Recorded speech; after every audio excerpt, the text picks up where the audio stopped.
Endi multfilm haqida men fikr etishim kerak emas, chunki o'zim ishtirok etganman bu yerda. Tomoshabinlarni nima deydi?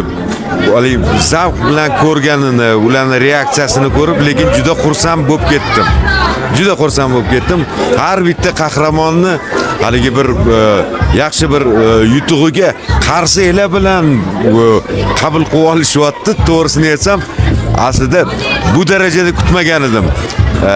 Odamlarning munosabati shu darajada bo'ladi deb kutmagan edim. Juda xursand bo'ldim.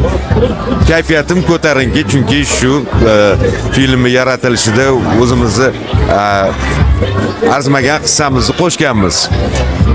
Men juda xursandman. Multfilm menimcha juda zo'r chiqqan. Nima deydi? Bu hozir premyera bo'ldi-yu, lekin mana shu premyeraning o'zidan ma'lumki, bolajonlarimizga juda yoqyapti va juda haligi hikmatli joylari ko'p.